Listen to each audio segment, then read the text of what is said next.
Her ruined man believed the world had ended for him. Then a little girl, not knowing who he was, reached out her hand. That gesture led him to a simple woman whose strength lived in the details. And so, between losses and discoveries, he found his greatest fortune: true love. If you were touched by this beautiful story of resilience and love, don't forget to subscribe to our channel and tell us which city you're watching from. Continuing. The dazzling Manhattan skyline reflected in the glass walls of the Apex Tower, headquarters of Reynolds Innovations. Inside the top-floor office, everything spoke of power and success: the custom mahogany desk, the cutting-edge technology, and the man behind it all. Ethan Blackwood, 38 years old, with piercing blue eyes that had stared down the toughest competitors in Silicon Valley and Wall Street. 10 years ago, he had been just another ambitious entrepreneur with a dream. Today, he commanded a financial empire worth billions, his name featured in Fortune and Forbes, his innovations changing how the world conducted business. The view from his office encompassed the city he had conquered, a daily reminder of how far he had climbed. "Mr. Blackwood, your wife is on line 1, his assistant announced through the intercom. Ethan picked up the phone, expecting to hear Sophia's voice discussing their daughter's upcoming dance recital, or perhaps the charity gala they were hosting next month. Instead, her tone was cold, businesslike. "I've instructed my lawyers to send over the divorce papers," she said without preamble. "I'm taking Amanda with me to the Connecticut house until this is settled." The words hit him like a physical blow. "Sophia, what are you talking about? We can work through this." "There's nothing to work through, Ethan. You've been absent for years. Your company has always been your true spouse. I'm just making it official." The line went dead. Ethan stared. At the phone in his hand, the empire around him suddenly feeling hollow. That conversation had been 3 months ago. Now, as he sat on a bench in Central Park, the late autumn air biting through his expensive coat, the memory of it was just one more wound in a body already bleeding from 1,000 cuts. The divorce had been finalized with brutal efficiency. Sophia had gotten primary custody of their 12-year-old daughter Amanda, along with their Park Avenue penthouse and a substantial portion of their assets. Then came the financial allegations. Someone had leaked documents suggesting accounting irregularities in Reynolds Innovations' recent acquisition deals. The SEC launched an investigation. The board called emergency meetings. The stock plummeted 60% in 2 weeks. Old allies stopped, returning his calls. Financial reporters who once courted his attention now camped outside his temporary apartment, hurling accusations disguised as questions. Everything he had built over a decade was crumbling beneath him. The company that bore his name had placed him on temporary leave while the investigation continued. His remaining assets were frozen. The only thing he had left was his reputation, and that was being systematically destroyed in the media. Ethan checked his watch, a Swiss timepiece worth more than what most Americans earned in a year. He had an appointment with his lawyers in 30 minutes, another desperate attempt to understand how his life had imploded so completely. He closed his eyes, the weight of it all pressing down on his chest. When he opened them again, he was no longer alone. A small girl, perhaps 7 or 8 years old, stood a few feet away watching him with curious hazel eyes. She wore a purple knit hat pulled down over auburn curls, a well-worn but clean jacket, and scuffed boots. In her mittened hands, she clutched a paper bag. "Are you okay, mister?" she asked, her head tilted to one side. Ethan straightened, uncomfortable, with the child's scrutiny. "I'm fine, just resting." The girl nodded as if this made perfect sense. "You look sad. My mom says when people look sad, they might need a friend." She approached carefully and sat on the bench beside him, leaving a respectful distance between them. "I'm Maddie Williams." Despite himself, Ethan felt the corner of his mouth twitch upward. "Ethan," he replied, deliberately omitting his last name. "Nice to meet you, Ethan." The girl opened her paper bag and pulled out a cookie. "Want half? My mum made them. They're chocolate chip with walnuts." She broke the cookie in two, offering him the larger portion with solemn ceremony. The absurdity of the situation struck him. 3 months ago, He'd been dining with tech billionaires and political leaders. Now he was being offered half a homemade cookie by a child in the park. He should decline, make an excuse, and leave for his meeting. Instead, he accepted the cookie. Peace. Thank you, Maddie. They sat in companionable silence, eating their respective halves. The cookie was good. Better than good. It tasted of comfort and home. Things Ethan hadn't experienced in longer than he cared to remember. My mom has a flower shop over there. Maddie pointed toward the edge of the park. She makes the prettiest arrangements in all of New York, but she also bakes the best cookies. She sounds talented, Ethan replied, surprising himself with his sincerity. She is. She helps people too. Maddie swung her legs back and forth beneath the bench. When people come to buy flowers, sometimes they're sad, and she always makes them feel better. She says flowers speak when words can't. A memory surfaced. Sophia receiving a bouquet of roses he'd sent while on a business trip to Tokyo. She'd thanked him politely, but later told him she would have preferred his presence to the flowers. He'd dismissed her comment as emotional and impractical. Now he wondered if she'd been right all along. My mum would know how to help you not be sad, Maddie declared with childlike certainty. Do you want to meet her? The shop is just across. The street. The rational part of Ethan's brain, the part that had built a multi-billion-dollar company, told him to thank the child, decline politely, and head to his meeting. The lawyers were waiting. This was no time for sentimentality. But something else, something buried beneath years of boardroom battles and power lunches, stirred within him. What was waiting for him at that meeting anyway? More bad news, more legal jargon designed to delay the inevitable collapse of everything he'd worked for. You know what, Maddie? I think I would like to meet your mum. The girl's face lit up with a smile so genuine it made his chest ache. She hopped off the bench and extended her small hand to him. After a moment's hesitation, Ethan took it, allowing himself to be led away from his bench of despair.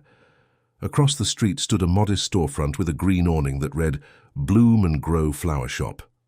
The display window was filled with vibrant arrangements that somehow managed to look both professional and deeply personal, as if each had been created with specific emotions in mind. The bell above the door chimed as Maddie pulled him inside. The shop was warm and fragrant, filled with the mingled scents of dozens of different flowers. Classical music played softly in the background. "Mom, I brought someone who needs flowers," Maddie announced to the apparently empty shop. From the back room emerged a woman who momentarily caused Ethan's breath to catch. She wasn't conventionally beautiful in the way his ex-wife and her socialite friends were. There was nothing artificial about her. Her chestnut hair was pulled back in a simple ponytail, a few strands escaping to frame a face free of makeup, except for a touch of lip balm. She wore jeans and a forest green sweater with the sleeves pushed up, revealing forearms, lightly dusted with freckles. Her hands bore the small nicks and calluses of someone who worked with them daily, but it was her eyes, the same hazel as her daughter's, that truly arrested him. They were kind but perceptive, the eyes of someone who saw beyond surfaces to what lay beneath. "Maddie, what have I told you about approaching strangers?" Her tone was gentle but firm as she wiped her hands on her apron. "But Mom, he wasn't a stranger. He was just a sad man on a bench. And look, he's not sad now," Maddie proclaimed with the unassailable logic of childhood. The woman looked at Ethan properly then, and something in her expression shifted. Not recognition, she didn't know who he was, but understanding. She saw his expensive coat, his designer shoes, his $1,000 watch, and somehow also saw the man drowning inside them. "I'm Sarah Williams," she said, extending her hand. "I apologize for my daughter. She has a habit of adopting people she thinks need help." Ethan took her hand. It was warm, her grip firm but gentle. "Ethan," he replied simply, "and no apology necessary. Your daughter shared her cookie with me. Best I've had in years." Sarah's smile was like sunrise, gradual warming, illuminating. "Well, Ethan, since you've already been bribed with baked goods, would you like some tea? I just put the kettle on." Behind him, the world of high finance and legal battles continued, its relentless pace. His phone would be buzzing with messages from lawyers demanding to know where he was. The meeting he was now officially missing might have contained information crucial to salvaging some piece of his former life. But in front of him stood a woman offering tea, and something he hadn't encountered in longer than he could remember. Genuine human connection without agenda or expectation. "Yes," Ethan said, surprised by the steadiness in his voice. "I'd like that very much." The back room of Bloom and Grow was as different from Ethan's executive office as possible. Instead of sleek minimalism and technology, it was filled with warmth and life. Potted plants on shelves, bundles of drying flowers hanging from the ceiling, and a small worn table where Sarah was setting down 2 steaming mugs of tea. "It's nothing fancy," she apologized. "Just chamomile with a bit of honey." Ethan wrapped his hands around the simple ceramic mug, surprised by how comforting the warmth felt. "It's perfect, thank you." Maddie had settled at a small desk in the corner where she was coloring with intense concentration, occasionally glancing up to make sure Ethan was still there. "So," Sarah said, sitting across from him, "what brings you to a park bench on a Tuesday afternoon? Most men in suits like yours are usually trapped in offices this time of day." The question was asked with such casual kindness that Ethan almost answered truthfully. Instead, he gave the edited version he'd been offering to the few people who still spoke to him. "Just needed some air. Work has been challenging lately." Sarah nodded, not pushing for details, but somehow communicating that she saw through the vagueness of his answer. "Sometimes the universe forces us to take a breath, even when we think we don't have time for one. The universe has been particularly insistent in my case," Ethan said dryly. She smiled, and again he was struck by how that simple expression transformed her face. Those are often the moments that matter most, though we rarely recognize them, as they're happening. From anyone else, such a statement would have sounded like New Age nonsense. From her, it felt like wisdom earned through experience. "Mum's really good at fixing people's problems," Maddie piped up from her corner. "Last week, Mrs. Peterson came in crying because her cat disappeared, and Mum knew just what flowers would make her feel better." Sarah laughed softly. "I doubt my flower arrangements had anything to do with Mr. Whiskers turning up the next day. Honey, but they helped Mrs. Peterson feel better while she was waiting," Maddie insisted. Ethan found himself genuinely curious. "How do you choose the right flowers for someone?" Sarah's eyes lit up at the question. "It's part science, part intuition. Different flowers have traditional meanings, of course. Roses for love, lilies for remembrance, daffodils for new beginnings. But it's more about seeing the person in front of you and understanding what they need in that moment." "And what would you choose for me?" The question slipped out before he could stop it. Sarah studied him for a long, thoughtful moment. "Blue, irises for hope and faith, snapdragons for strength and resilience, and perhaps some Japanese cherry blossoms. They bloom brilliantly but briefly, reminding us that nothing lasts forever, not even our troubles." The assessment was so unexpectedly perceptive that Ethan felt momentarily exposed, as if she had somehow read the turmoil of his situation in the lines of his face. He took a sip of tea to hide his discomfort. "I'm sorry," Sarah said, misinterpreting his reaction. "Occupational hazard. I tend to analyze everyone in terms of floral arrangements." "No, it's—" Ethan searched for the right words. "It's remarkably accurate, actually." A comfortable silence settled between them, broken only by the scratch of Maddie's crayons and the distant sound of customers entering the front of the shop. "I should go check on that," Sarah said, rising. "Feel free to finish your tea. No rush." As she disappeared into the main shop, Ethan found himself studying the small room more closely. Photos on the wall showed Sarah and Maddie in various locations. At the beach, hiking in what looked like upstate New York, standing in front of the flower shop on what must have been its opening day. In every image, both mother and daughter were beaming with genuine joy. There were no photos of a father figure. Ethan wondered about the story there, but knew better than to ask. The room itself, though clearly operating on a limited budget, had been transformed with creativity and care. Repurposed vintage containers held tools and ribbons. A weathered wooden ladder had been turned into a display shelf for small potted plants. Everything was organized with an artistic eye that spoke of passion rather than obligation. It was so different from his own meticulously designed environments, where teams of decorators had created perfectly coordinated spaces that looked impressive but never quite felt like home. "Do you want to see my drawing?" Maddie had appeared at his elbow, holding up a colorful page. The picture showed 3 stick figures. The smallest, with orange curls, was clearly Maddie. Beside her was a taller figure with brown hair who must be Sarah. The third figure, wearing what appeared to be a blue rectangle for a suit, had a frown that was now being colored over with a yellow crayon to form a smile. "That's you," Maddie explained unnecessarily, pointing to the suited figure. "I'm fixing your sad face." Ethan felt something crack inside him, a small fissure in the wall he'd built around his emotions. "It's excellent," he managed to say. "You're quite the artist." "You can keep it," she offered magnanimously, "to remember not to be sad."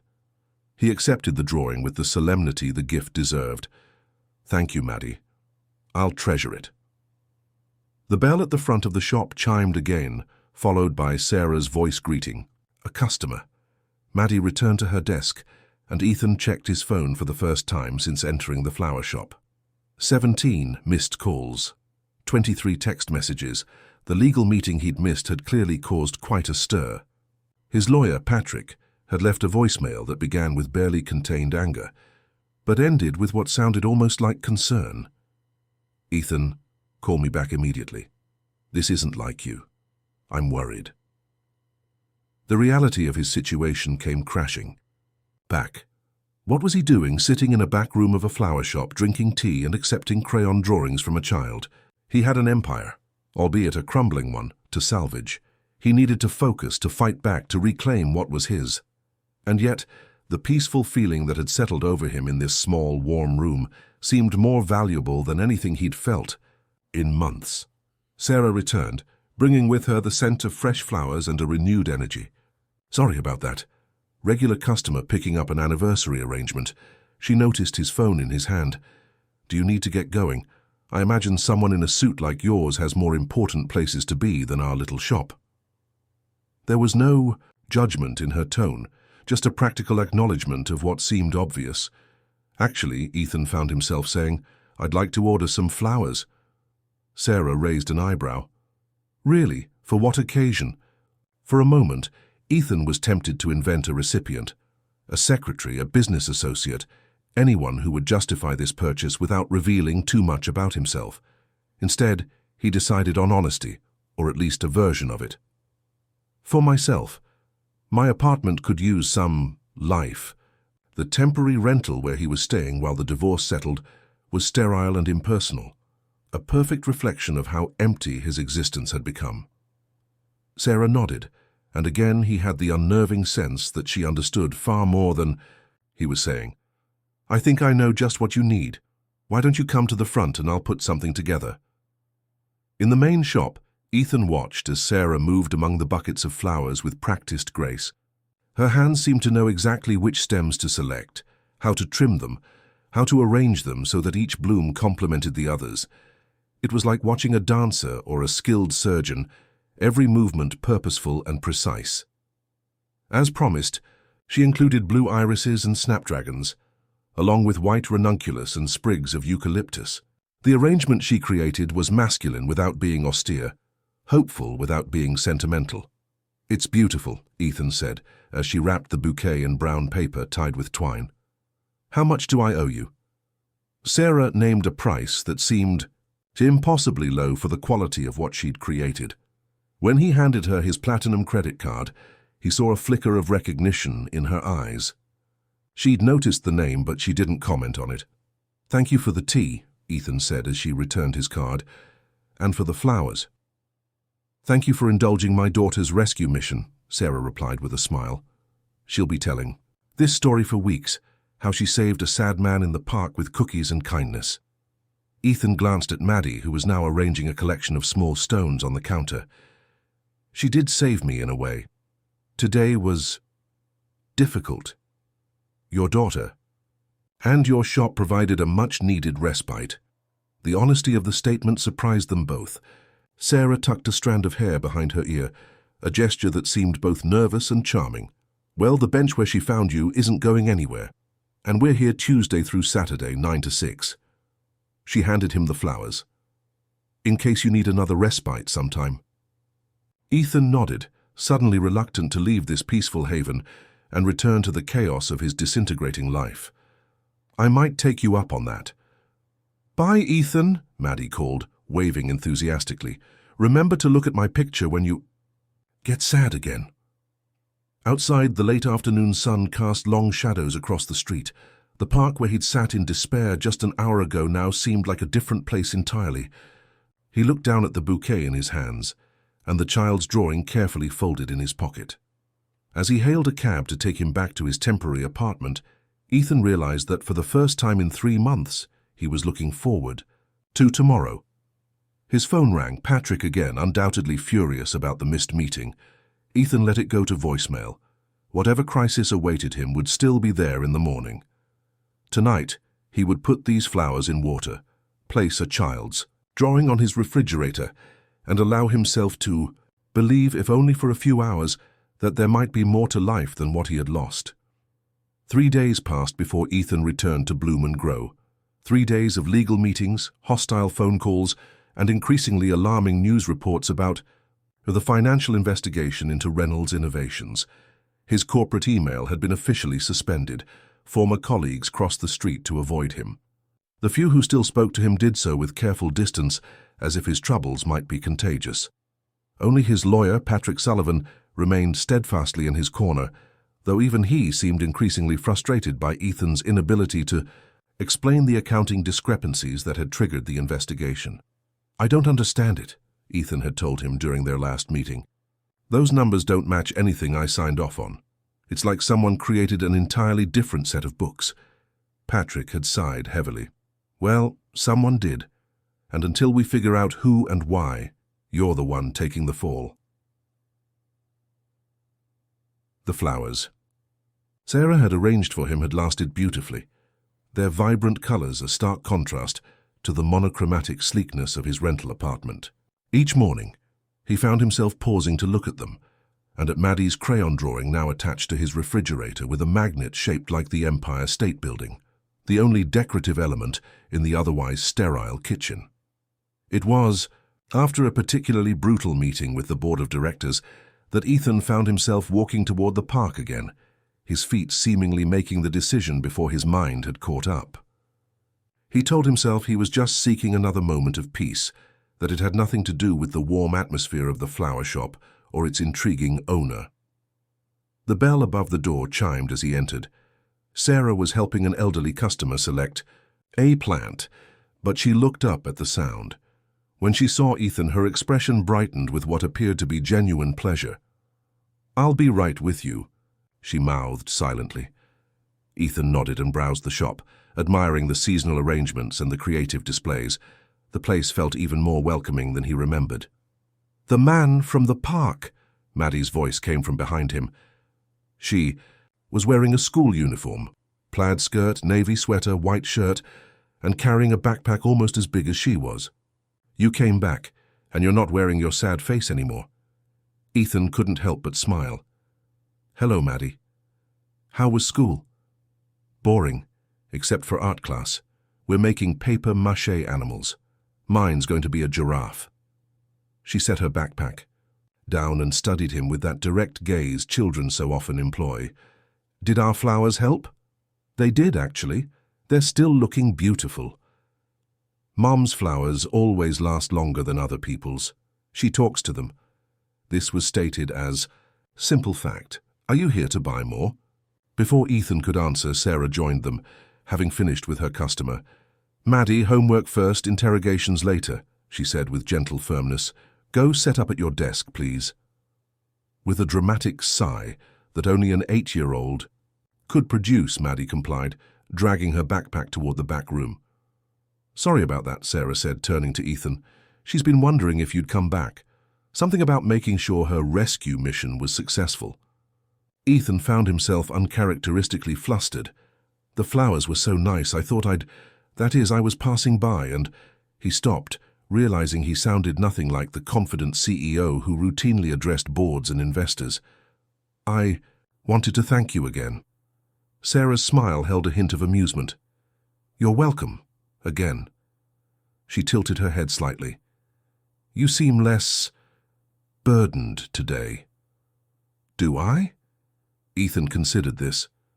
The external circumstances of his life were, if anything, worse than they had been 3 days ago. And yet there was some truth to her observation. Maybe I'm just getting used to disaster.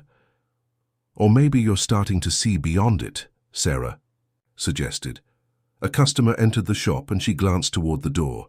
Excuse me a moment. As Sarah helped the new arrival, Ethan wandered toward the back room. Maddie was at her small desk, frowning over a worksheet covered in math problems. Multiplication, she explained when she noticed him. It's stupid. Ethan took a seat beside her. It can seem that way at first. Mind if I take a look?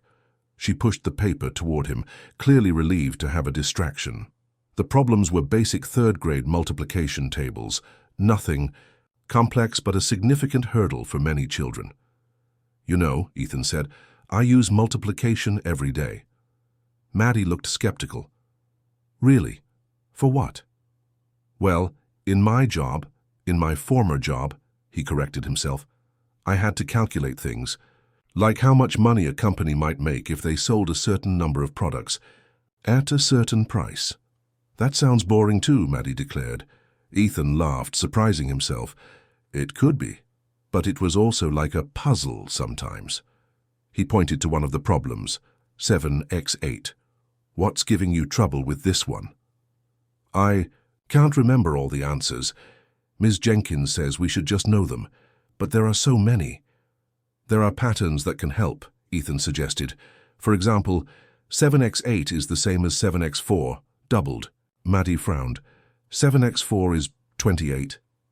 That's right. So double that. Aesthetics. Her face lit up with the triumph of discovery. Exactly. They worked through several more problems, Ethan showing her different mental shortcuts for remembering the multiplication facts. He'd forgotten how satisfying it could be to see someone grasp a new concept. It had been years since he'd been involved in the day-to-day teaching aspects of business. When Sarah returned to the back room 20 minutes later, she found them, huddled over the worksheet, Maddie giggling as Ethan demonstrated how to check multiplication answers using your fingers. Well, this is a surprise, Sarah said, leaning against the doorframe. Maddie usually fights tooth and nail over math homework. Ethan knows tricks, Maddie informed her mother. He made the numbers make sense. Did he now? Sarah looked at Ethan with newfound appreciation. That's quite a skill. Ethan felt an unexpected flush of pride at her approval. Just some shortcuts I learned a long time ago. Mom, can Ethan stay for dinner, please? Maddie's request was accompanied by clasped hands and a hopeful expression that would have melted stone. Sarah's eyes widened slightly. Maddie, I'm sure Ethan has other plans. Actually, Ethan interrupted, surprising himself again. I don't. A brief silence followed his admission. In his former life, his calendar had been booked weeks in advance. Business dinners, charity events, social obligations. Now, there was nothing but an empty apartment waiting for him. Well then, Sarah said, recovering quickly, we'd be happy to have you join us. It's nothing fancy, just spaghetti and meatballs. That sounds perfect, Ethan said, meaning it. He couldn't remember the last time he'd had a home-cooked meal that wasn't prepared by a private chef or ordered from an upscale restaurant. Yay! Maddie exclaimed, throwing her arms around his neck in an impulsive hug that left him momentarily frozen in surprise. Physical affection had become so rare in his life that he'd almost forgotten how to respond to it. We live just upstairs, Sarah explained as she began closing the shop. It's small, but it saves on commuting. The apartment above Bloom and Grow was indeed small, but it carried the same warmth and personality as the shop below. Bookshelves lined one wall, filled with a mix of classics, gardening manuals, and children's books. The furniture was clearly second-hand, but had been chosen with care and arranged to make the most of the limited space. Plants thrived on every available surface, turning the modest apartment into a verdant sanctuary. Welcome to our jungle, Sarah said, noticing his gaze. Hazard of the profession. I can't seem to stop bringing my work home. It's wonderful, Ethan said honestly. The space was so different from the sleek, impersonal luxury he was accustomed to, yet it felt more like a home than anywhere he'd lived in years. Dinner was a revelation. Sarah moved around the tiny kitchen with the same grace she displayed in her shop, transforming simple ingredients into something that smelled incredible. Maddie set the table, proudly showing Ethan where everything belonged. The normality of the scene made his chest ache with a longing he couldn't quite name. As they ate, Maddie dominated the conversation, sharing school stories and asking Ethan dozens of questions about everything from his favorite color to whether he believed in aliens. Sarah occasionally redirected her daughter's more invasive inquiries, but mostly she observed their interaction with quiet amusement. "So what exactly do you do, Ethan?" Sarah finally asked, during a rare lull in Maddie's chatter. "When you're not sitting on park benches or helping with multiplication tables, that is." The question he'd been dreading. In the peaceful atmosphere of their home, he'd almost forgotten the disaster his professional life had become. For a moment, he considered lying, creating some bland, uncontroversial occupation that wouldn't lead to awkward revelations. Instead, he took a deep breath. "I'm the CEO, or was the CEO, of Reynolds Innovations." Sarah's fork paused halfway to her mouth. "The technology company? The one that's been in the news recently?" Ethan nodded, watching her face carefully for signs of judgment, or worse, recognition of the accusations against him. "That's the one." To his surprise, Sarah simply resumed eating. "That explains the suit and the watch." "You're not surprised?" Ethan asked cautiously. Sarah gave him a level look. "I recognized your name on your credit card the other day. I looked you up after you left." Ethan felt as if the floor had dropped out from under him. "So you knew who I was all along? About the investigation, the allegations?" "I read the news, yes." Her tone remained matter-of-fact. "And you still invited me into your home. Let me spend time with your daughter." The disbelief in his voice was evident even to his own ears. Sarah set down her fork and gave him her full attention. "Ethan, I've been running that shop for 6 years. I've learned to trust my instincts about people. When you came in with, Maddie, you weren't a CEO or a headline. You were just a man having a terrible day who was kind to my daughter. But the things they're saying about me, are they true?" She interrupted, her gaze direct and unflinching. "No," Ethan said firmly, the word carrying all the frustration and helplessness he'd been feeling for months.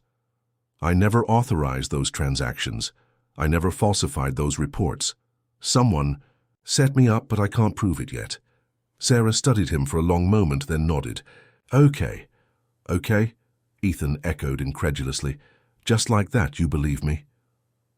"Just like that."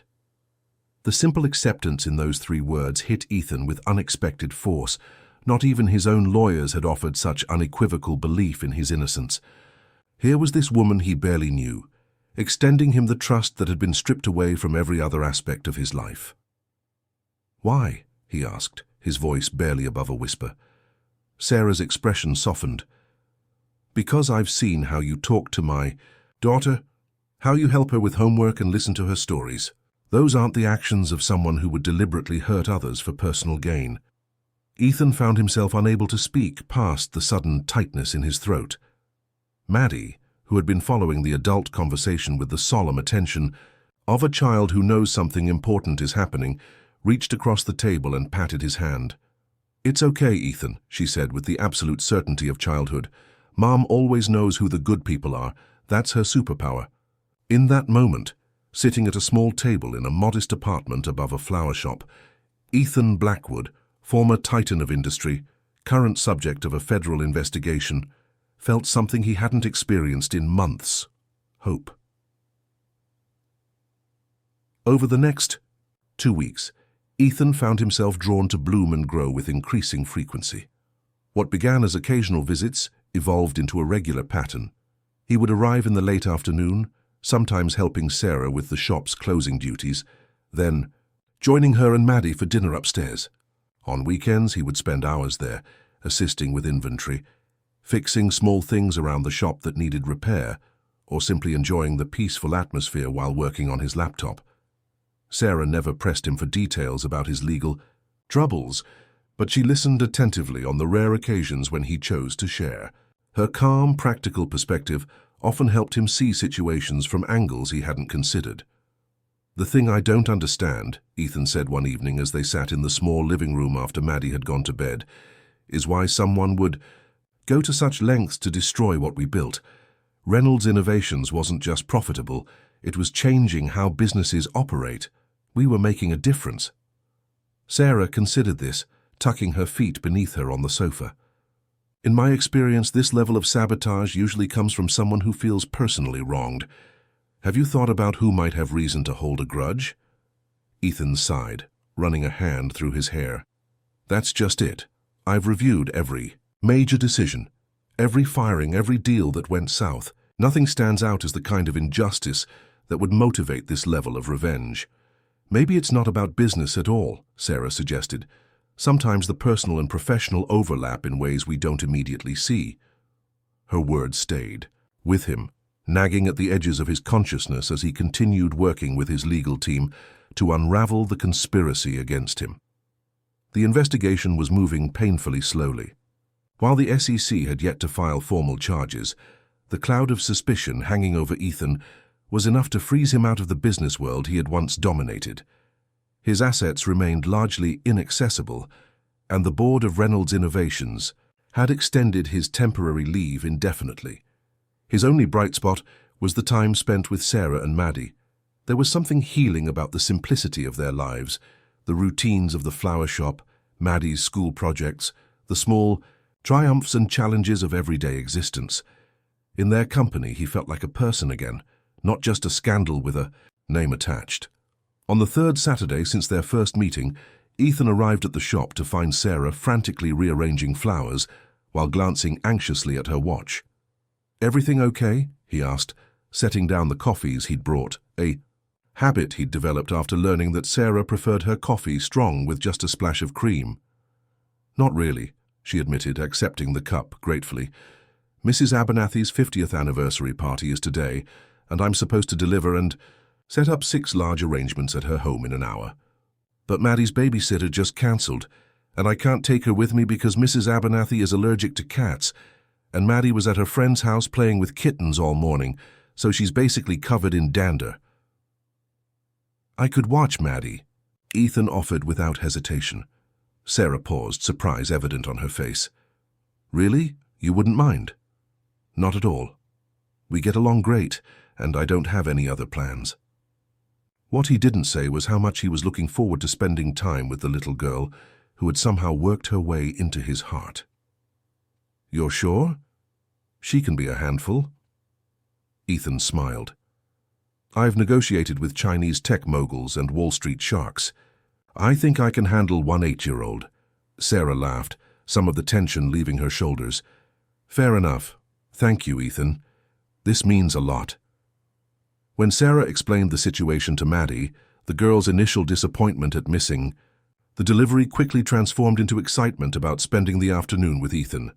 "We can finish our chess game," she exclaimed. Ethan had been teaching her the basics of the game, impressed by how quickly she grasped the strategic elements. After Sarah left with the anniversary arrangements, Ethan and Maddie settled into a comfortable rhythm. They played chess. Maddie was improving rapidly but still made endearingly impulsive moves, had lunch at the small cafe across the street, and then returned to the apartment where Maddie insisted on showing Ethan her collection of rocks and minerals, each with its own elaborate backstory that she had clearly invented. "This one," she said, holding up a perfectly ordinary grey stone, "is from the moon. An astronaut dropped it, and it fell all the way to Central Park where I found it." "That's quite a journey for one small rock," Ethan remarked, playing along with her fantasy. "It's not a rock," Maddie corrected seriously. "It's a piece of the moon, that's different." Of course, my mistake. They were in the middle of organizing her collection by magical properties when Ethan's phone rang. Seeing his lawyer's name on the screen, he excused himself to take the call in the kitchen. "Patrick, what is it?" "Where are you?" Patrick demanded without preamble. "I've been trying to reach you all day." "I'm with friends," Ethan replied. Realizing as he said it that it was true, Sarah and Maddie had indeed become his friends, perhaps his only real ones at this point. "Well, drop whatever you're doing and get to my office. Now." Patrick's voice held an urgency that sent a chill down Ethan's spine. "What's happened?" "The board voted this morning. They're officially removing you as CEO and filing a civil suit against you for breach of fiduciary duty." Ethan gripped the counter to steady himself. Even though he'd been on leave, the finality of being removed from the company he'd built from nothing hit him like a physical blow. "On what grounds?" he managed to ask. "They claim to have new evidence. Emails supposedly from you to Jason Morton in finance, directing him to alter the books for the Solar Tech acquisition." "That's impossible," Ethan said, his mind racing. "I never sent those emails. Jason would know that." "Jason Morton resigned 3 weeks ago, Ethan. No one can find him." The pieces began falling into place with sickening clarity. Jason Morton had been hired by Ethan's CFO Victor Harmon a year ago. Victor, who had opposed the Solar Tech acquisition from the beginning. Victor, who had always been a little too eager to take control when Ethan was traveling. Victor, who had emerged surprisingly unscathed from the scandal that had destroyed Ethan's reputation.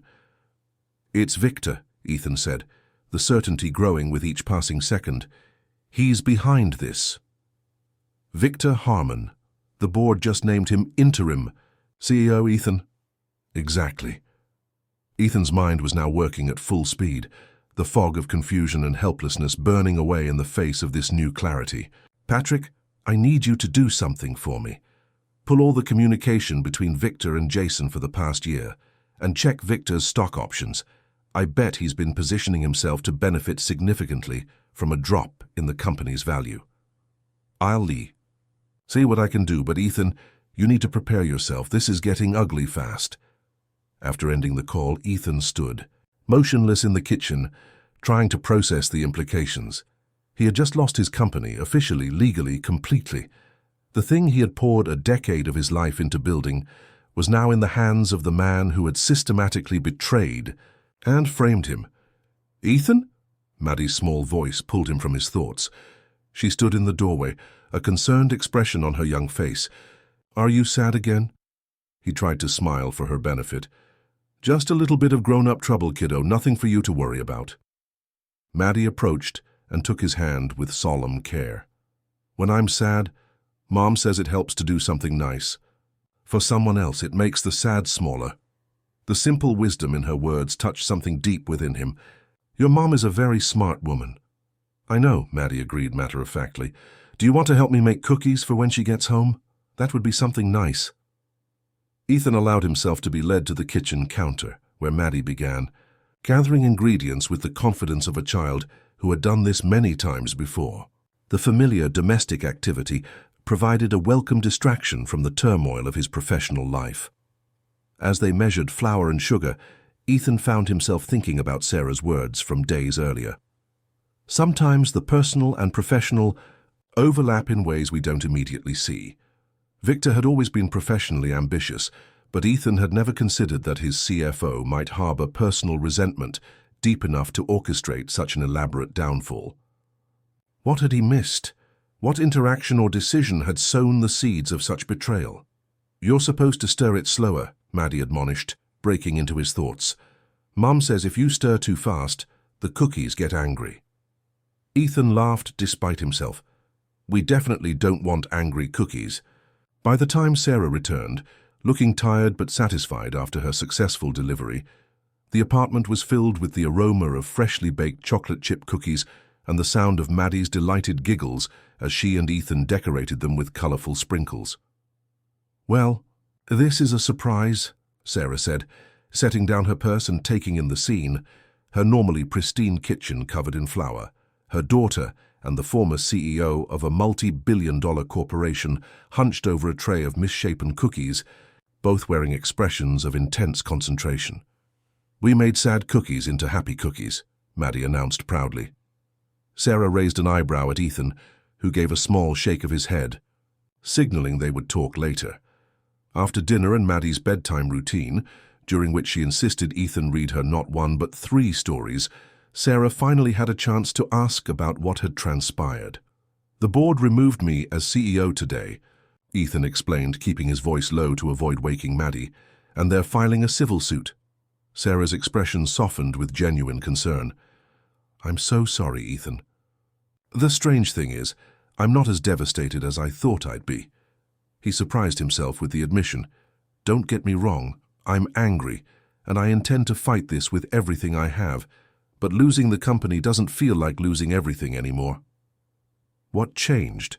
Sarah asked, curling up in her usual spot on the sofa. Ethan considered the question carefully. "I think I'm starting to see that there's more to life than what I had built. For years, Reynolds Innovations was my entire identity. I sacrificed everything for it. My marriage, time with my daughter, any semblance of a balanced life. I told myself it was worth it because I was creating something important. And now I'm not so sure." He gestured around the small, cozy apartment. "The past few weeks here with you and Maddie, I've felt more peace than I have in years, more connection. It's made me question what success really means." A comfortable silence settled between them. Outside, the sounds of the city continued. Car, horns, distant sirens, the endless urban symphony. But within the apartment, there was a stillness that felt almost sacred. "What will you do now?" Sarah finally asked. Ethan's expression hardened with newfound determination. "First, I'm going to clear my name. I know who set me up now, and I'm going to prove it. Then—" He paused, realizing he truly didn't know what would come after. "Then, I guess I'll figure out what really matters to me." Sarah reached out and squeezed his hand briefly. The simple gesture carried more comfort than any words could have. "Whatever happens," she said softly, "you have friends here. Don't forget that. Friends." The word seemed inadequate for what Sarah and Maddie had become to him, but he accepted it gratefully. In the midst of the storm that had destroyed his former life, they had emerged as an unexpected lighthouse, guiding him toward something new and yet to be defined. "Thank you," he said simply, knowing she would understand all that remained unspoken. As he left the apartment that night, walking through the quiet streets toward his temporary home, Ethan felt something he hadn't experienced since before the scandal broke. Purpose. He would fight back, not just to reclaim what he had lost, but to protect what he had found. "Daddy!" Amanda's voice rang out across the playground, filled with a joy that made Ethan's heart constrict. She ran toward him, her blonde hair streaming behind her, her smile wide and genuine. It had been 2 months since the scandal broke, 6 weeks since he'd been officially removed as CEO, and this was only the 3rd time Sophia had allowed him to see their daughter. The custody arrangement resulting from their divorce heavily favored his ex-wife, particularly given the uncertain nature of Mr. Blackwood's legal and financial situation, as the judge had delicately phrased it. But today, none of that mattered. Today he had 3 precious hours with his daughter, and he intended to make every minute count. "Hey, sweetheart." He knelt to catch her in a tight embrace, surprised, as always, by how much she seemed to grow between visits. "I've missed you so much." Amanda pulled back to study his face with the careful scrutiny that reminded him so much of her mother. At 12, she was already showing signs of the poised, observant woman she would one day become. "You look different," she declared finally. Ethan smiled. "Different how?" She tilted her head, considering. "Less tired, and you're wearing jeans." This last observation was delivered with the astonishment only a preteen could muster for such a mundane detail. He laughed, glancing down at his casual attire: jeans, a simple button-down shirt, and sneakers. It was a far cry from the custom suits that had once been his uniform. "I guess I am. Do you approve?" "Definitely. You look more like a regular dad now." A regular dad, the words should have stung, a reminder of how far he had fallen from his former status, but instead they felt like a compliment, perhaps the most meaningful one he'd received in years. They spent the afternoon in Central Park, walking, talking, and enjoying the simple pleasure of being together. Amanda told him about school, her friends, the book she was reading, and her new interest in photography. Ethan listened with an attention he realized he had rarely given her before, when his mind had always been partially occupied with work concerns. Can we get ice cream? Amanda asked as they passed a vendor. Absolutely. As they sat on a bench with their cones, Amanda suddenly asked, Are you going to jail, Dad? The question, delivered in the same tone she'd used to discuss her science project moments earlier, caught Ethan off guard. What? No, sweetheart, who told you that? She shrugged, licking her ice cream with studied nonchalance. I heard Mom talking to her lawyer. She said they were bringing charges against you. Ethan took a deep breath, carefully considering his response. He had always tried to shield Amanda from the harsher realities of adult life, but perhaps that approach had done more harm than good. I'm not going to jail, he said firmly. Some people have accused me of doing things I didn't do. It's complicated, but my lawyers and I are working to prove that I'm innocent. Amanda nodded, seemingly satisfied with this explanation. I told Mom you wouldn't do bad things. She said, sometimes people change when money is involved. The insight into his ex-wife's private thoughts about him was both painful and unsurprising. Your mom is right that money can change people, Ethan acknowledged. But in this case, I promise you, I didn't do what they're saying. I believe you, Amanda said simply with the same unwavering confidence Sarah had shown. The parallel struck him forcefully. Thank you, sweetheart. That means a lot to me.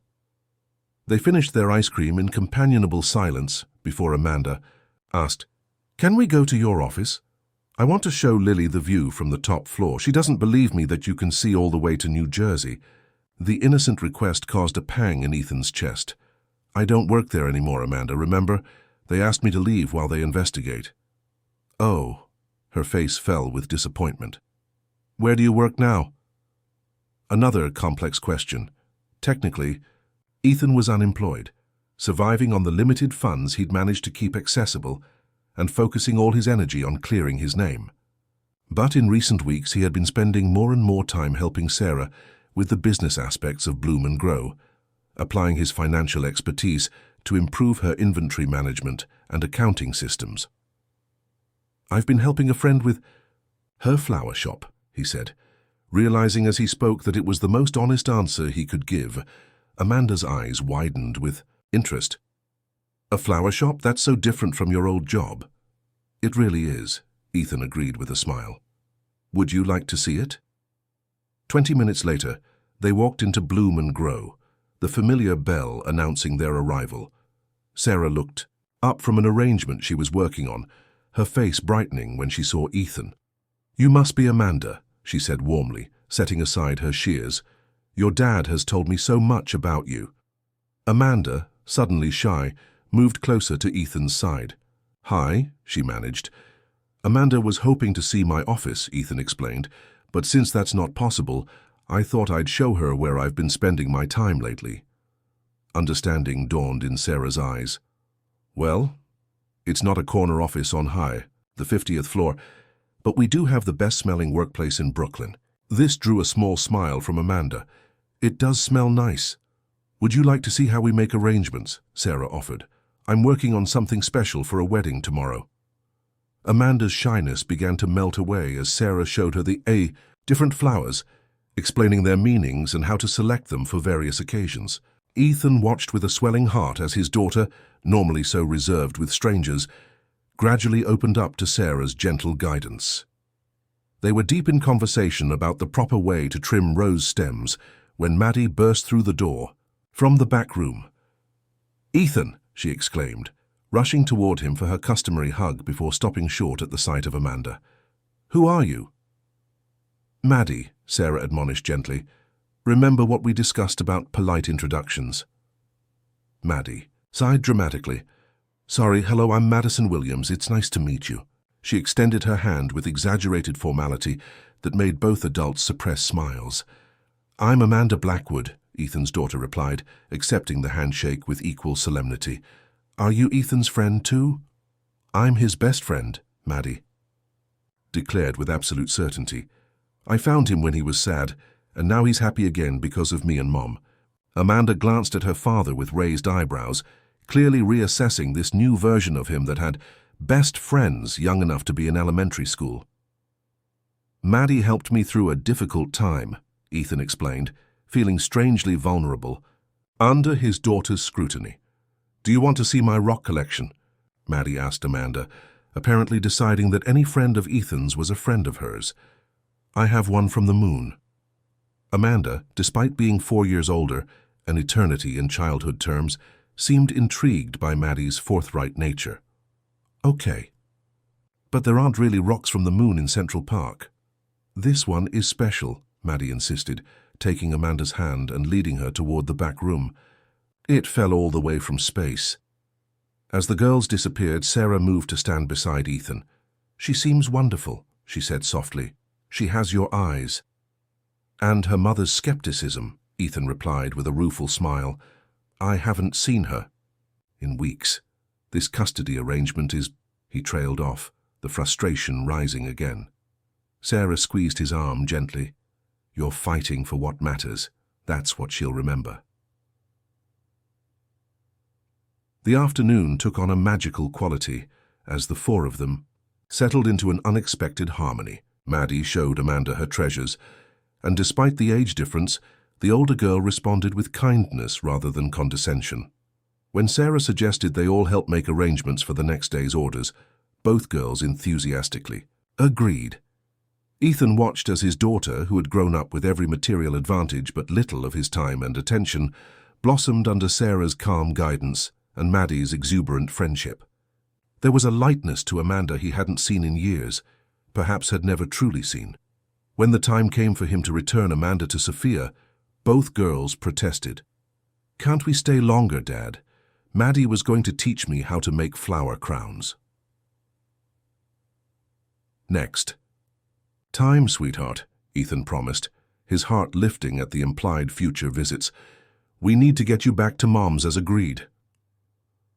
The goodbye was sweetened by Sarah's suggestion that Amanda might come to the shop again soon. "We could always use an assistant with such a good eye for color," she told the beaming girl. As they walked toward the meeting point where Sophia would be waiting, Amanda was uncharacteristically quiet. "Did you have a good time?" Ethan asked, suddenly anxious that the humble flower shop had disappointed his daughter, who was accustomed to much more elaborate entertainment. "It was the best," Amanda said with surprising intensity. "Sarah is really nice, and Maddie is funny." "They are pretty special," Ethan agreed. Amanda hesitated before asking, "Do you like Sarah, really like her?" The question caught him off guard. Did he? The answer came immediately, surprising him with its clarity and certainty. Yes, he did, more than he had allowed himself to acknowledge. "I do," he admitted, feeling a weight lift with the confession. "She's become very important to me." Amanda nodded sagely. "I could tell. You look at her the way Jake Miller looks at Miss Peterson in math class." Ethan laughed, both amused and slightly mortified by the comparison to what was presumably a schoolboy crush. "Is that a good thing?" "It's okay," Amanda assured him magnanimously. "I like her too. She's different from Mom, but in a good way. She actually listens." The simple observation struck Ethan deeply. Sophia had many admirable qualities, but patient listening had never been among them. Neither had it been one of his strengths, he realized with a pang of regret. They reached the meeting point 5 minutes early, but Sophia was already there. Elegant as always in a tailored pantsuit, her blonde hair pulled back in a sleek ponytail. Her expression was carefully neutral as she greeted them. "Right on time," she said, her gaze taking in Ethan's casual attire with a flicker of surprise. "Did you have fun, Amanda?" "The best, Mom. We went to a flower shop and I met Ethan's friends Sarah and Maddie, and we made flower arrangements. And Maddie has a rock from the moon that isn't really from the moon, but we pretended it was, and Sarah said I could come back and help because I have a good eye for color." The words tumbled out in an excited rush that was so unlike Amanda's usual composed demeanor that Sophia looked momentarily taken aback. "A flower shop?" she repeated, glancing at Ethan with undisguised curiosity. "I've been helping a friend with her business," Ethan explained, keeping his tone casual. Sophia's perfectly shaped eyebrows rose slightly. "How unexpected." The word contained volumes of unspoken commentary on his fall from corporate heights. Before Ethan could respond, Amanda interjected, "Sarah is really nice, Mom, and she makes the best cookies. Maybe next time you could come too?" The innocent suggestion created a moment of awkward tension that thankfully went over Amanda's head. Sophia recovered quickly. "Perhaps we should get going, Amanda. Piano practice is in an hour." After quick goodbyes, Ethan watched them walk away, Amanda turning to wave several times until they disappeared around a corner. The familiar ache of separation was there, but alongside it was a new feeling. Hope that perhaps they were building a different kind of relationship, one based on genuine connection rather than obligation. His phone buzzed with a text from Patrick. "Need to see. USAP. Got something big. My office. 7 p.m. The message sent a jolt of adrenaline through him. For weeks they had been gathering evidence against Victor, building a case methodically, but with frustrating slowness. Had they finally found the smoking gun they needed? As Ethan hailed a cab to take him to Patrick's office, his mind raced with possibilities. Whatever news awaited him, he faced it with a clarity and purpose that had been missing during the initial shock of his downfall. He now had something beyond his own reputation to fight for, a future that included not just professional redemption, but personal fulfillment. The image of Sarah's face when she'd seen him enter the shop earlier flashed in his mind. The warmth in her eyes had felt like coming home. Amanda's innocent question echoed in his thoughts. "Do you like Sarah? Really like her?" Yes, he did, and when this legal nightmare was finally over, he intended to tell her exactly how much. Patrick Sullivan's office was a testament to old-school legal practice, wood paneling, leather-bound law books, and not a single modern decoration to soften the atmosphere of serious jurisprudence. The man himself matched his surroundings, silver-haired, sharp-eyed, and perpetually dressed in impeccable suits, regardless of the hour. "You're not going to believe this," Patrick said without preamble as Ethan entered. He gestured to a chair across from his cluttered desk, where files and papers were spread out in what appeared to be organized chaos. "Try me," Ethan replied, taking the offered seat. After everything he'd been through, very little seemed unbelievable anymore. Patrick pushed a folder toward him. "We found Jason Morton." Ethan's pulse quickened. The missing finance director was the key to proving that the fraudulent transactions had been executed without his knowledge or approval. "Where? How?" "Not where you'd expect. He's been working at a surf shop in San Diego under a different name. One of the private investigators I hired recognized him from a social media post." Patrick's expression was grim. "He didn't run because he was guilty, Ethan. He ran because he was scared." "Of Victor?" Patrick nodded. "Morton claims that Victor threatened him, said if he didn't falsify those records and then disappear, certain accidents might befall his family." A chill ran down Ethan's spine. He had worked alongside Victor Harmon for 5 years and had never suspected the man was capable of such malice. "Do you believe him?" "I do, and more importantly, I think a jury will too." Patrick tapped another file. "Because we also found the money trail. Victor has been quietly buying up Reynolds Innovation stock through shell companies since before the scandal broke.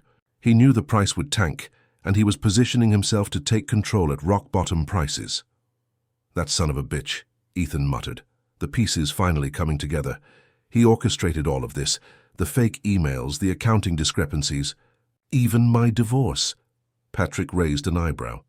"Your divorce? How would he have managed that?" Ethan leaned back, memories reconfiguring themselves in light of this new information. "About 6 months before Sophia left, she started becoming increasingly convinced I was having an affair. She claimed to have received anonymous emails with evidence, mostly doctored photos and fake hotel receipts. I denied it because it wasn't true, but she never believed me." "And you think Victor was behind those emails?" "It makes sense. He knew my marriage was already strained because of my work schedule. Creating doubt and suspicion would have been easy. The realization that his personal life had been deliberately sabotaged as part of Victor's grand plan filled Ethan with cold fury. He didn't just want my company. He wanted to destroy everything I cared about. Patrick's expression was solemn. "If Morton testifies, and with the financial evidence we've uncovered, we have a solid case. The SEC will have to reopen their investigation, with Victor as the target, and you might have grounds for a civil suit against him personally. Hope, which had been a fragile seedling in recent weeks, suddenly grew stronger. How soon can we move on this? I've already scheduled a meeting with the SEC for tomorrow morning. I suggest you prepare for a long day of depositions. As Ethan left Patrick's office, his mind was racing with the implications of what they discovered. After months of helplessness, he finally had a clear path to vindication. The thought of Victor facing consequences for his actions filled him with grim satisfaction, but it was tempered by a surprising realization.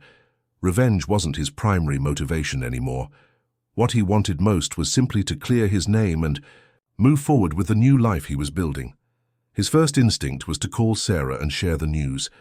His finger hovered over her contact in his phone before he decided against it. This was something he wanted to tell her in person, to see her reaction, to share the moment properly. The next morning brought a flurry of activity. The meeting with SEC investigators lasted 4 hours, during which Ethan and Patrick presented their evidence against Victor. While the officials remained professionally neutral, Ethan could see the impact of Jason Morton's sworn affidavit and the financial records documenting Victor's secret stock purchases. We'll need to conduct our own investigation into these allegations. Of course, the lead investigator said as the meeting concluded. But I want to thank you for bringing this information forward, Mr. Blackwood. It does cast the situation in a significantly different light. It wasn't full exoneration, but it was a start. As they left the federal building, Patrick clapped him on the shoulder, a rare display of physical camaraderie from the usually reserved attorney. That went as well as we could have hoped. They'll move carefully, but they're convinced. I can tell. Ethan nodded, a weight lifting from his shoulders. How long before they act on Victor? Hard to say. Government wheels grind slowly, but I'd be surprised if we don't see movement within a week or two. The prediction proved optimistic. 3 days later, while helping Sarah inventory a shipment of imported Dutch tulips, Ethan received a call from Patrick. Turn on the news, his lawyer said without greeting. Any channel. Ethan excused himself and went upstairs to Sarah's apartment, finding the remote and switching on the small television she kept in the living room. The screen filled with a live news broadcast showing the exterior of the Reynolds Innovations headquarters, where reporters were clustered around a podium. The Securities and Exchange Commission has announced formal charges against Victor Harmon, acting CEO of Reynolds Innovations, for securities fraud, wire fraud, and multiple violations of fiduciary duty, the reporter was saying. In a stunning development, the SEC has also issued a statement exonerating former CEO Ethan Blackwood of any wrongdoing related to the accounting irregularities discovered earlier this year. Ethan sank onto the sofa, his legs suddenly unsteady. The reporter continued, detailing the allegations against Victor and noting that Reynolds Innovations stock had plummeted on the news. None of that mattered to Ethan. The only words that registered were exonerating former CEO Ethan Blackwood. It was over. After months of suspicion, legal battles, and public humiliation, his name had been cleared. His phone began buzzing incessantly with calls and messages, journalists seeking comments, former colleagues suddenly remembering their friendship, business associates testing the waters for future opportunities. Ethan ignored them all, switching the device to silent. The only person he wanted to share this moment with was downstairs, unaware that his life had just changed dramatically. When he returned to the shop, Sarah looked up from her work, immediately, sensing something had happened. Ethan, what is it? They found the person responsible for framing me, he said, his voice steadier than he expected. The SEC has cleared me of all wrongdoing. Sarah's face lit up with joy. She set down her shears and crossed the room to embrace him, her arms wrapping around him with unrestrained warmth. I knew it, she whispered against his shoulder. I always knew you were innocent. Ethan held her tightly, breathing in the familiar scent of flowers that clung to her hair and clothes. In that moment, the vindication felt secondary to the simple pleasure of being in her arms, sharing his relief with someone who had believed in him when no one else would. When they finally separated, Sarah's eyes were bright with emotion. "This calls for a celebration. Dinner tonight, something special." Ethan nodded, suddenly certain about a decision that had been forming in his mind for weeks. "Yes, but just the two of us, if that's all right. I'll ask Mrs. Chen next door if Maddie can stay with her for a few hours." Sarah's cheeks flushed slightly, understanding the significance of his request. "I'd like that." That evening, they sat across from each other at a small Italian restaurant in the neighborhood. Nothing fancy by Ethan's former standards, but warm, intimate, and perfect for what he had in mind. Sarah wore a simple green dress that brought out the amber flecks in her hazel eyes, her hair loose around her shoulders instead of in its usual practical ponytail. "To new beginnings," Ethan said, raising his glass of wine. "To truth prevailing," Sarah countered with a smile, clinking her glass against his. As they enjoyed their meal, Ethan found himself watching Sarah with a sense of wonder. How had this remarkable woman entered his life at precisely the moment he needed her most? And how could he make sure she remained in it? "The board called this afternoon," he said, as they finished their entrees. "They've asked me to return as CEO." Sarah's eyes widened. "That's wonderful, Ethan. After everything they put you through, they realize they need you back." "I told them I needed time to consider it." Her surprise was evident. "Really? I thought that's what you wanted, to reclaim your position." Ethan shook his head slowly. "A few months ago it was all I could think about, but now I'm not sure that life is what I want anymore." "What do you want?" The question was gentle, genuinely curious, rather than challenging. Ethan reached across the table to take her hand. "Something real, something that matters in ways that stock prices and corporate acquisitions never could." The implications of his words hung between them, creating a moment of charged silence. "The shop's been doing much better since you helped reorganize our ordering system," Sarah said finally, her tone deliberately light, but her eyes revealing deeper emotions. "The online store you set up has brought in customers from all over the city. Bloom and Grow has potential to become something bigger if that's what you want," Ethan replied, understanding her unspoken concern. "But I wasn't just talking about business opportunities, Sarah." Her fingers tightened around his. "I know. These past months with you and Maddie, you saved me in more ways than I can explain. You saw me, really saw me, when I was at my lowest.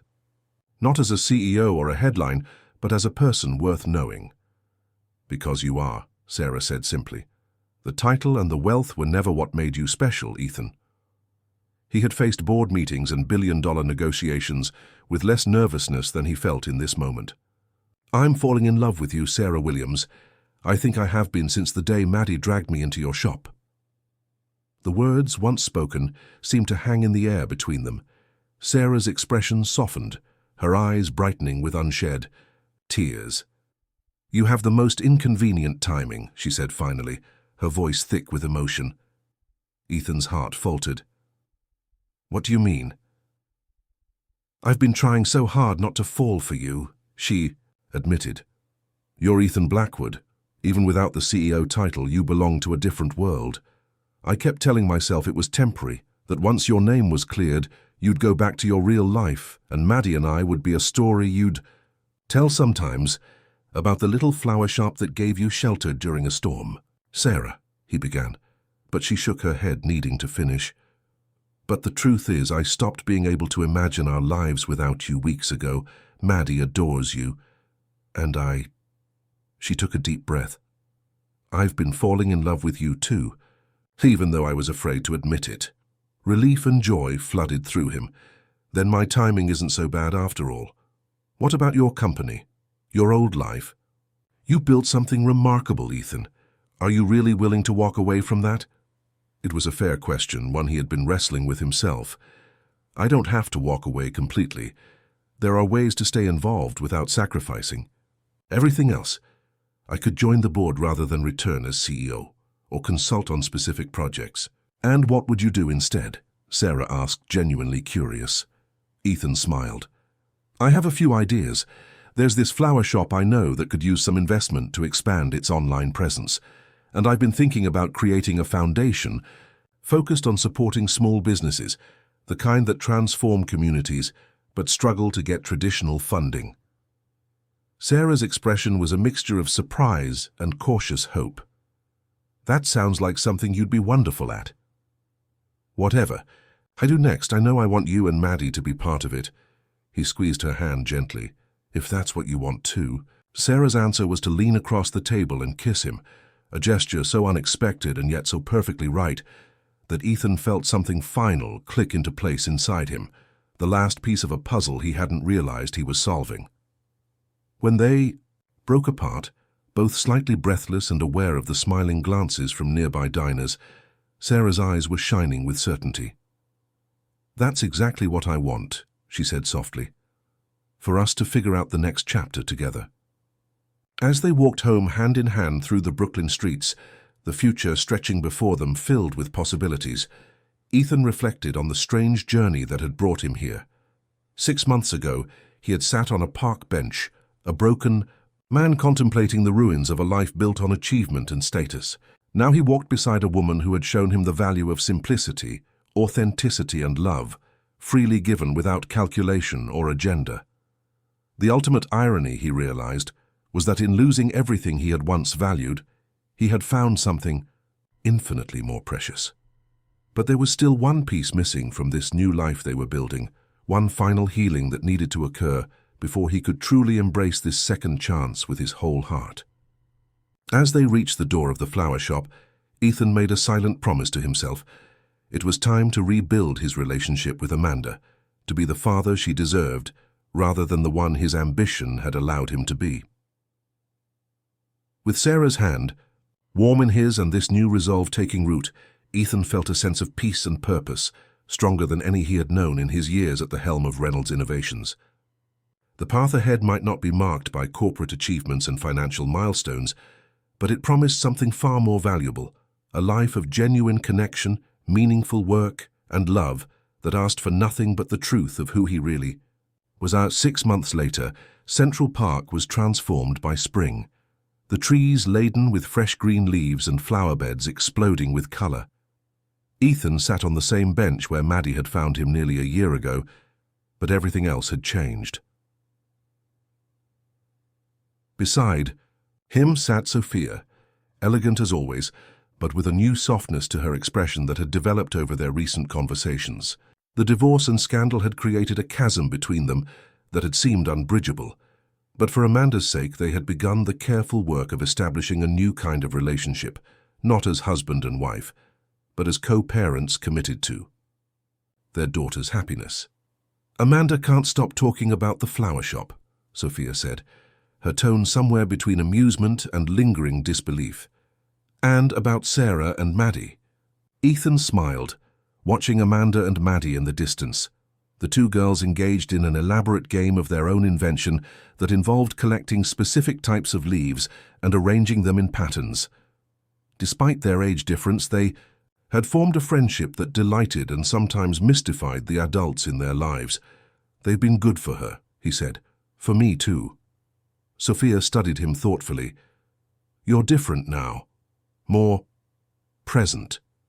She spoke the last word carefully, acknowledging without accusation how absent he had often been during their marriage. "I'm trying to be," Ethan replied honestly. "I missed too much before. I don't want to make that mistake again." A comfortable silence settled between them, something that would have been impossible a few months ago. The bitterness of their divorce had gradually given way to a cautious mutual respect, aided by Sophia's growing recognition that Ethan had indeed been wrongfully accused, and her own admission that she had perhaps been too quick to believe the worst of him. "The Foundation launch is next week," she asked. Ethan nodded. The Blackwood Small Business Initiative, his new venture, would provide capital, mentorship and resources to local entrepreneurs who might otherwise struggle to access traditional funding. The first round of grants was focused specifically on businesses owned by women and minorities. "Yes, we've selected the initial 10 recipients. There's an urban farm in the Bronx, a mobile dental clinic serving underinsured communities, a textile cooperative employing refugee women." He stopped, noticing Sophia's amused expression. Sorry, I get carried away talking about it. Don't apologize. It's good to see you passionate about something beyond quarterly returns. She smoothed an invisible wrinkle from her linen pants. Amanda and I will be there, she insisted, and I'd like to support your new venture. The olive branch wasn't offered lightly. Ethan recognized the effort it took for Sophia to set aside the pain of their past and acknowledge his new direction. Thank you, that means a lot. From across the park, Sarah approached, carrying a tray of drinks from a nearby cafe. Her chestnut hair was caught in a loose braid, and she wore a simple sundress patterned with small yellow flowers. The sight of her still caused Ethan's heart to skip a beat, a reaction that showed no signs of diminishing with time. Iced tea for everyone, she announced, distributing the cups. The girls were debating the merits of lemonade versus soda, so I made an executive decision. Very diplomatic, Sophia commented with a small smile. The two women had formed an unexpected rapport. Initially wary of each other, they had gradually developed a relationship based on mutual respect and their shared affection for Amanda. Sophia had even started ordering arrangements from Bloom and Grow for her real estate office, appreciating Sarah's eye for designs that enhanced, rather than dominated, a space. How are the wedding preparations coming along? Sophia asked, accepting her drink. Sarah and Ethan exchanged a glance filled with private joy. The proposal had come 3 months earlier, during a quiet evening in Sarah's apartment after Maddie had gone to bed. There had been no grand gesture or elaborate setup, just a heartfelt question asked over mugs of tea at the small kitchen table where they had first connected. The diamond and sapphire ring Ethan had chosen was elegant but modest, reflecting his understanding of Sarah's preference for meaningful simplicity over extravagant display. Almost finalized, Sarah replied. We've reserved the Brooklyn Botanic Garden for the ceremony. It will be small, just family and close friends. And Maddie and I get to be flower girls, Amanda called out as she ran up to join them, her cheeks flushed with exertion and excitement. Maddie followed close behind, clutching a collection of maple leaves in various shades of green. Co-flower girls, Maddie corrected seriously. We're sharing the job because we're going to be sisters. The logic of children, direct and uncomplicated. The tea. Wedding plans reflected the blended family they were creating. Amanda would split her time between Sophia's Manhattan apartment and the brownstone Ethan and Sarah had purchased in Brooklyn, just a few blocks from Bloom and Grow. The shop itself was thriving under their combined expertise, Sarah's artistic vision and deep knowledge of flowers paired with Ethan's business acumen and marketing strategies. Rather than returning to Reynolds Innovations, Ethan had accepted a position on the board, providing strategic guidance while maintaining the freedom to pursue his new passions. The foundation consumed much of his time, along with his increasing involvement in Bloom and Grow, which had expanded to include a small cafe and workshop space where Sarah offered classes in floral design. Dad, can we go get ice cream before we leave? Amanda asked, employing the wide-eyed look that had always been Ethan's weakness. If it's okay with your mother, he replied, glancing at Sophia. She nodded her approval. Just not too close to dinner time. As the girls cheered and began debating ice cream flavors, Sarah caught Ethan's eye. I need to head back to the shop soon. We have that wedding consultation at 4. I'll walk you, Ethan said, rising from the bench. To Sophia, he added, I'll have Amanda back to your place by 6, as planned. Sophia waved a graceful hand. Take your time. It's a beautiful day. She should enjoy it. The easy cooperation between them was still new enough to feel slightly miraculous. There had been difficult conversations and painful reckonings to reach this point, but the reward, Amanda's evident happiness and security in her expanded family circle, made every challenging moment worthwhile. As they walked toward the ice cream vendor, Maddie slipped her small hand into Ethan's with the casual confidence of a child who knows she is loved. On his other side, Sarah linked her arm through his, her presence a grounding force in his new life. I had a call from Patrick this morning, Ethan mentioned quietly, for Sarah's ears only. Victor's plea deal is finalized. 5 years, plus restitution. Sarah squeezed his arm gently.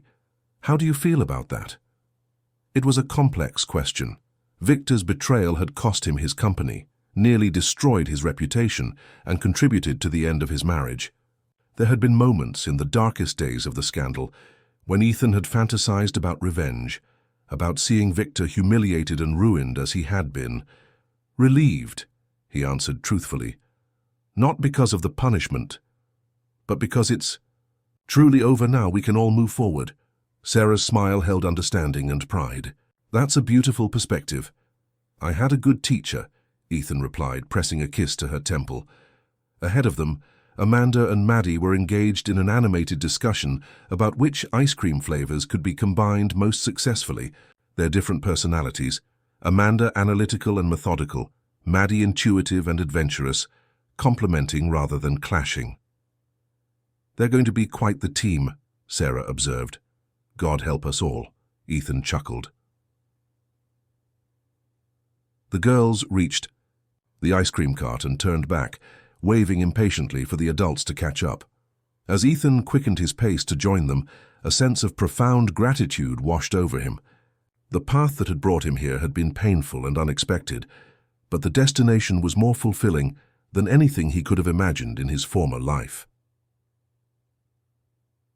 Later that evening, after returning Amanda to Sophia's and closing the shop, Ethan and Sarah sat on the small balcony of their new home, watching the sunset paint the Brooklyn skyline in shades of gold and pink.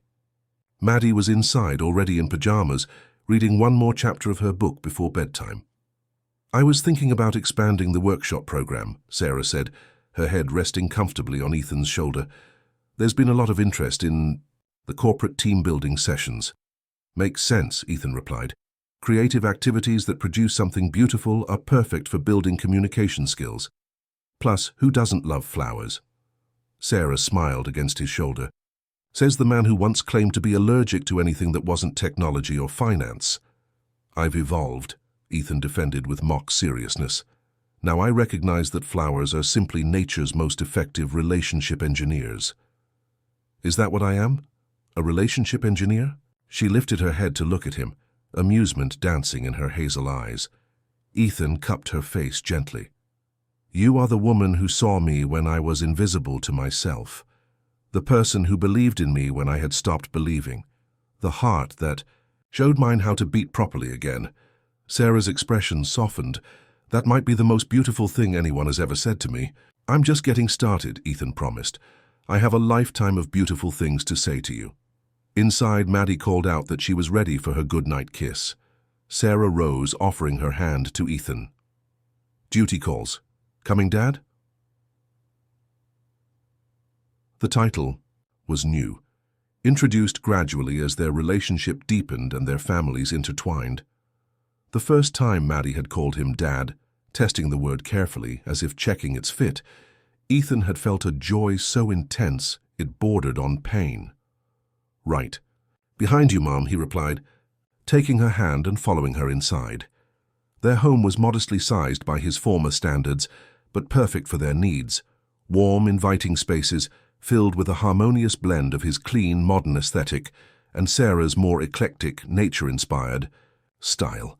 Photographs covered one wall of the living room, documenting their evolving family. Ethan and Amanda at her school concert, Sarah and Maddie arranging flowers for a special event. All four of them at Coney Island, wind-blown and laughing. Ethan's parents meeting Sarah's mother for the first time over holiday dinner. In Maddie's room, the little girl was already snuggled under her covers, her stuffed animals arranged in a protective semicircle around her pillow.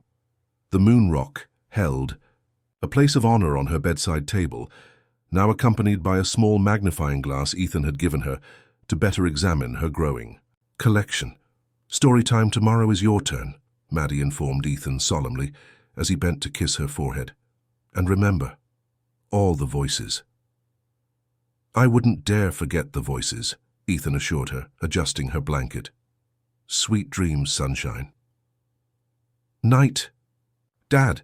Night, Mom. Her eyes were already drifting closed, the day's adventures catching up with her boundless energy. In the doorway, Sarah slipped her arm around Ethan's waist as they watched Maddie settle into sleep. We got lucky, didn't we? She whispered. Beyond lucky, Ethan agreed.